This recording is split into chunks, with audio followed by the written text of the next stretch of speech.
que vamos dar continuidade ao programa Consultando a Bíblia, que o pastor Natanael vem ministrando ao longo das semanas, e hoje nós temos um tema diferente. Vamos dar início então ao tema Deveres para com a Igreja, um tema bastante atual, bastante importante.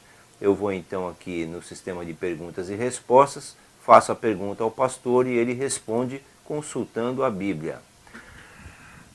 Pois não. Pastor Natanael, iniciando aqui então o tema Deveres para com a Igreja, qual é o primeiro dever do cristão para com a sua igreja? O primeiro dever para com a igreja é tornar-se membro dela.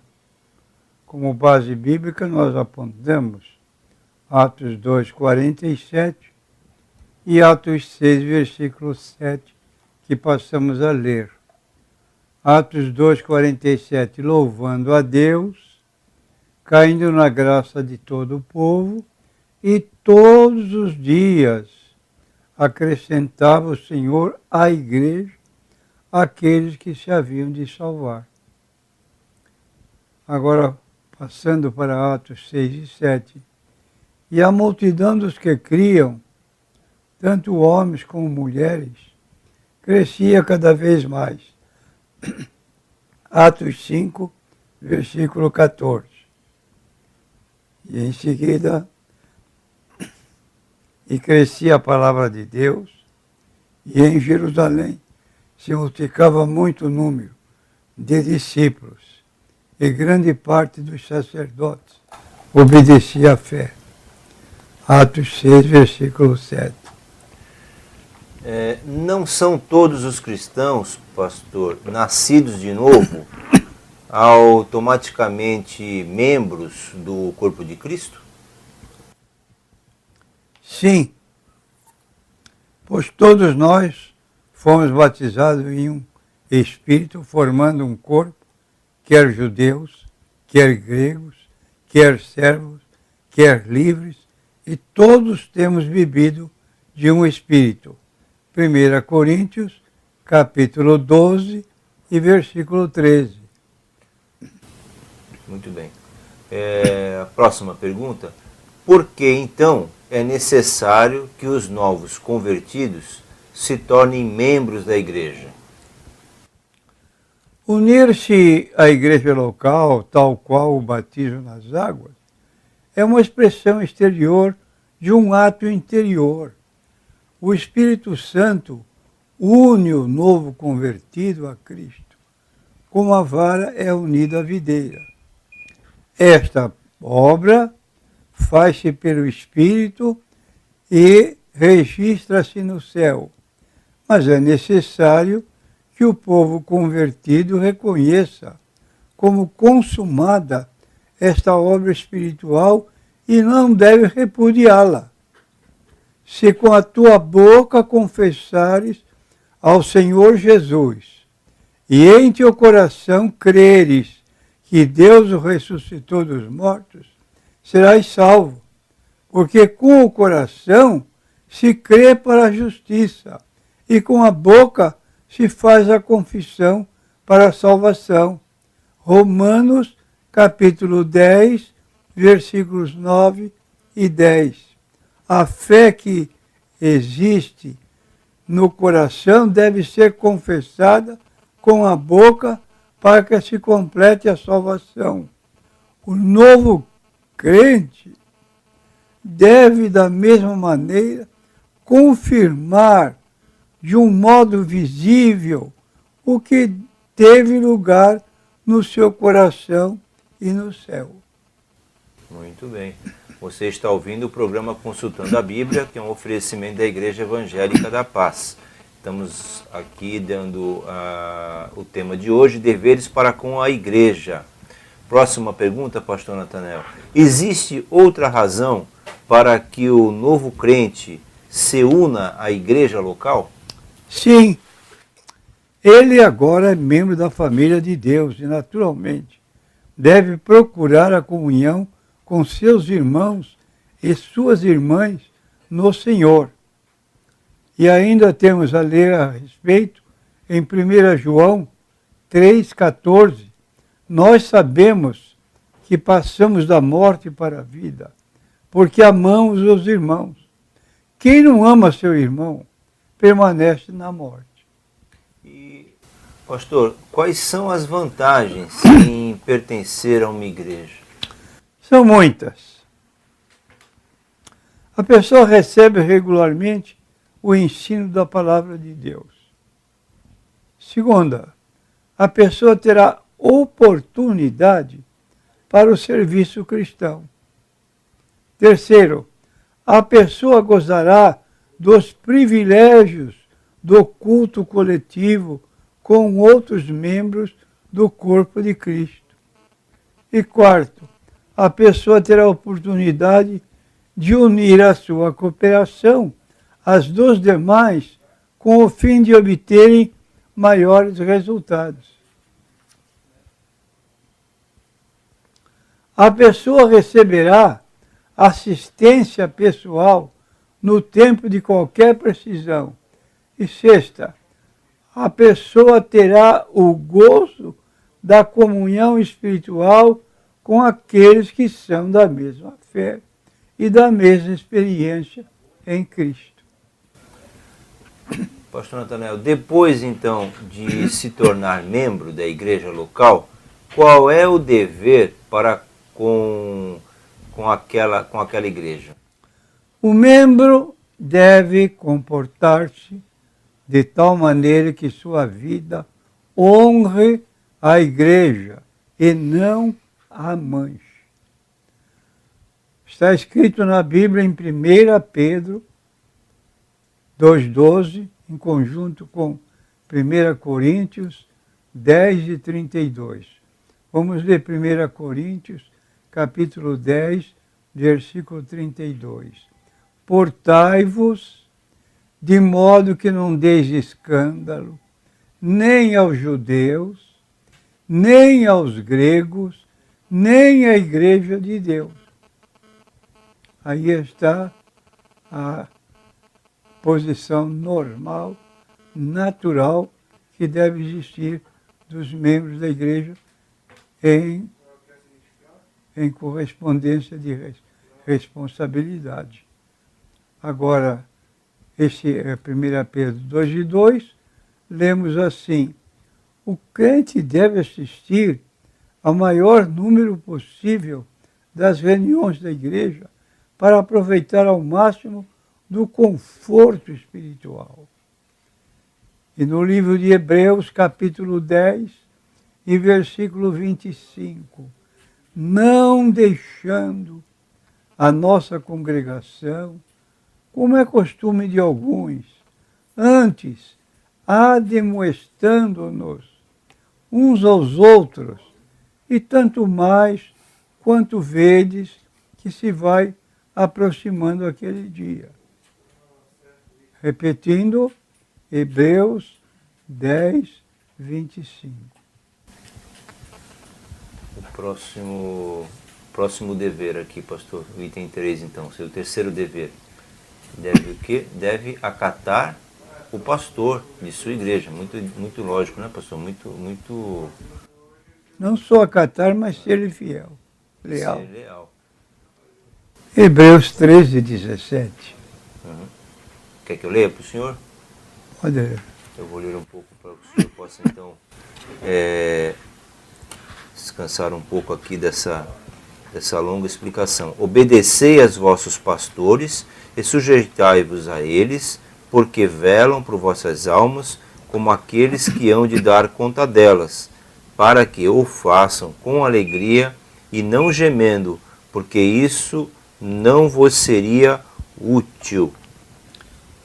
1 Tessalonicenses capítulo 5, versículos 12 a 13, vai no mesmo sentido. E rogamo-vos, irmãos, que reconheçais os que trabalham entre vós e que presidem sobre vós no Senhor e vos admoestam, e que os tenhais em grande estima e amor por causa de sua obra. Tende paz entre vós. Bons conselhos esses. Ainda dentro desse tema, dessa pergunta, pastor, depois de se tornar membro da igreja local, qual seria o dever para aquela igreja, né, do membro, aí nós temos aqui mais uma recomendação, então, o item 4. Né? O membro deve dar seu dízimo e suas ofertas à igreja. Muito importante isso, né, pastor? Malaquias, capítulo 3, versículo 10. Trazei todos os dízimos à casa do tesouro, para que haja mantimento na minha casa. E depois fazei prova de mim, diz o Senhor dos Exércitos, se eu não vos abrir as janelas do céu e não derramar sobre vós uma bênção tal que dela advenha a maior abastança. E essa palavra de Malaquias, alguns declaram, como estamos agora no Novo Testamento, e a lei do Antigo Testamento, dada por Deus a Moisés, já não impera em nosso meio, algumas pessoas são contra o dízimo, dizendo que agora não é mais para dar dízimo. Acontece que o texto da Bíblia Sagrada, onde fala a respeito do dízimo do Antigo Testamento, diz que Deus levantou, na semelhança de Moisés, um outro, que é o Senhor Jesus Cristo. Ele, então, é esse tipo de pessoa que suplanta, que vai além da autoridade de um Moisés. 1 Coríntios 16, versículos 1 e 2. Ora, quanto à coleta que se faz para os santos, fazei vós também o mesmo que ordenei às igrejas da Galácia. No primeiro dia da semana, cada um de vós ponha de parte o que puder ajuntar, conforme a sua prosperidade, para que se não façam as coletas quando eu chegar. 1 Coríntios, capítulo 16, versículos 1 e 2. Também, irmãos, vos fazemos conhecer a graça de Deus dada às igrejas da Macedônia. Como em muita prova de tribulação, houve abundância do seu gozo, e como a sua profunda pobreza abundou em riquezas da sua generosidade. Porque segundo o seu poder, o que eu mesmo testifico, e ainda acima do seu poder, deram voluntariamente, pedindo-nos com muitos rogos a graça e a comunicação deste serviço que se fazia para com os santos. 2 Coríntios, capítulo 8, versículos 1 a 4. Muito bom, pastor. E o senhor tem uma matéria na página da igreja, disponível na internet, na nossa página, um estudo que o senhor lá publicou no passado, em que fala acerca dessa passagem de Malaquias, que acabou de ser mencionada, Malaquias capítulo 3, versículo 10. Ali o senhor, tenho a permissão aqui do senhor para poder divulgar aqui aos nossos ouvintes o que o senhor escreveu acerca desta passagem. Estaria muito claro que essa repreensão que está prevista aqui em Malaquias 3 e 10 se dirigia à nação toda, aos filhos de Jacó, a toda a nação de Israel. Deus disse que todo o povo estava roubando, retendo o dízimo, ou ao menos parte dele, assim como ofertas alçadas. A expressão, então, todos os dízimos, que acabamos de ler, poderia ser traduzida também como dízimo inteiro, possibilitando essa interpretação. De qualquer forma, se o povo tivesse retendo o todo ou apenas parte dos dízimos, estariam retendo o que pertencia ao Senhor. Então o senhor termina aqui, o texto é longo, mas os ouvintes podem ir lá, estar procurando ali na nossa página. O senhor conclui: aqueles que pretendem relegar esse texto a uma advertência limitada ao corpo sacerdotal, deixam de notar as declarações do próprio Deus, que lemos no versículos 6 e 9. Deus está assim, sem sombra de dúvida, requerendo os dízimos ou parte deles que o povo estava retendo. Então, o senhor tem aqui um estudo muito bom, aliás, não só esse, como vários estudos publicados na nossa página, que está disponível aí a todos aqueles que desejam pesquisar sobre o tema. E qualquer dúvida pode estar aqui nos enviando também as perguntas. Pastor Natanael, ainda dentro da mesma pergunta, eu creio que para finalizar este tópico, nós temos então, depois de se tornar membro da igreja local, qual é o dever para com aquela igreja? Nós temos aqui então o último tópico desta pergunta, item 5. O membro deve participar o mais possível dos trabalhos de sua igreja conforme as suas aptidões. Cada um administra aos outros o dom como recebeu, como bons despenseiros da multiforme graça de Deus. Se alguém falar, fale segundo as palavras de Deus. Se alguém administrar, administre segundo o poder que Deus dá, para que em tudo Deus seja glorificado por Jesus Cristo, a quem pertence a glória e o poder para todo sempre. Amém. 1 Pedro, capítulo 4, versículos 10 e 11. De modo que, tendo diferentes dons, segundo a graça que nos é dada, se é profecia, seja ela segundo a medida da fé. Se é ministério, seja em ministrar. Se é ensinar, haja dedicação no ensino. O que exorta, use esse dom em exortar. E o que reparte, faça-o com liberalidade. O que preside com cuidado. O que exercita misericórdia, com alegria. Romanos, capítulo 12, versículos 6 a 8. Muito bom, pastor. Agora nós, avançando um pouco no nosso estudo, estamos levando aí aos nossos ouvintes a todas as manhãs, deveres para com os outros cristãos. Acabamos de analisar os deveres do cristão para com a igreja. Então agora vamos mudar um pouco o foco. Quais os deveres para com os outros cristãos, né? Com a seguinte pergunta, então, iniciando esse novo tema. Qual é o principal dever de um cristão para com o outro? Seu primeiro e principal dever é amar o seu irmão.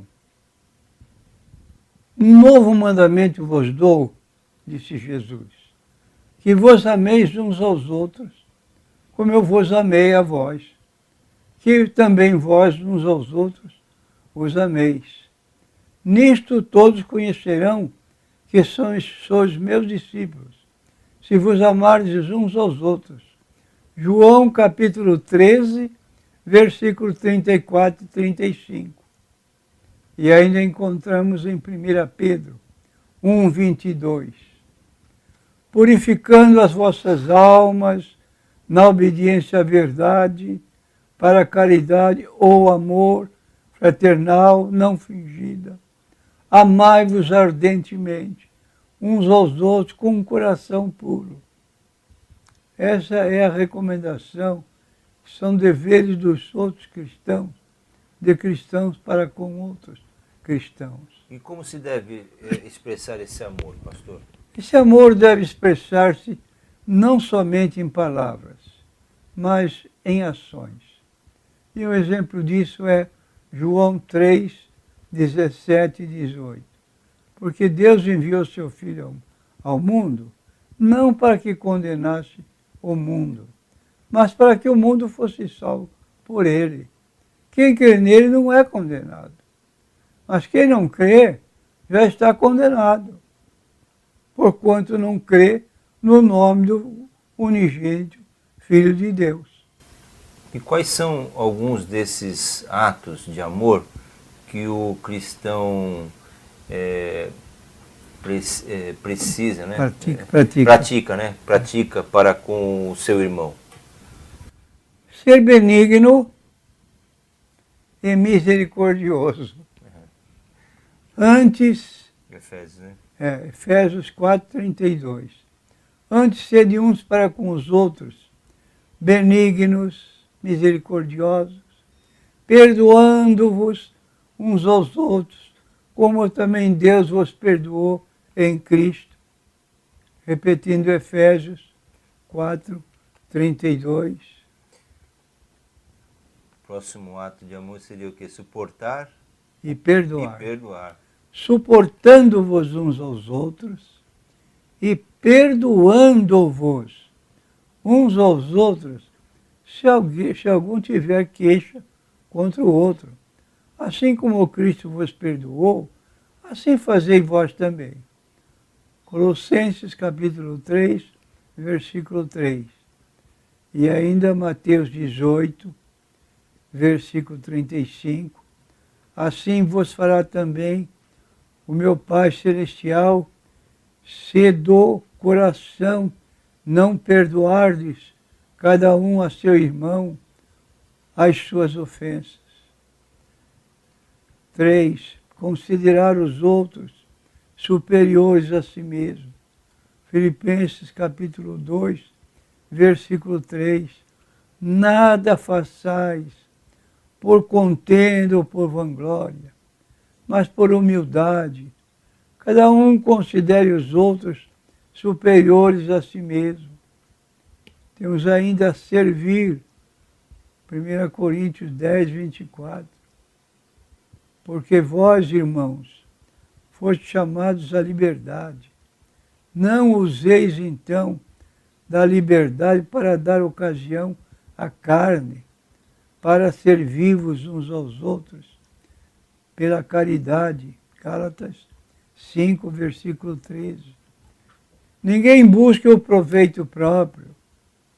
Antes, cada um o que é de outrem. 1 Coríntios 10, 24. Muito bom. Ensinar e admoestar. A palavra de Cristo habita em vós abundantemente, em toda a sabedoria, ensinando-vos e admoestando-vos uns aos outros com salmos, hinos, cânticos espirituais, cantando ao Senhor com graça em vosso coração. Colossenses, capítulo 3, versículo 16. E avançando ainda, pastor, nesse mesmo tema, nessa mesma pergunta, de quais seriam então alguns desses atos de amor que o cristão pratica, que o irmão pratica para com o seu irmão, ou seja, aquele relacionamento que devemos ter dentro da igreja. É verdade. Ao quão bom e quão suave é que os irmãos vivem em união, fazer valer esse salmo, né, pastor? Temos também que o último subitem, então, submeter-se, né, um ao outro. Né, como é difícil, né, na prática, né, mas temos que observar essa recomendação. Isso aí é Efésios 5, 21, né? Sujeitai-vos uns aos outros no temor de Deus. Né? E também confessar, né? Confessar suas faltas ao seu irmão e orar por ele. Tiago 5,16. Confessai as vossas culpas uns aos outros e orai uns pelos outros para que sareis. A oração feita por um justo pode muito em seus efeitos. Agora essa aqui, pastor, essa é a última desse tópico. Prestar auxílio material conforme a necessidade.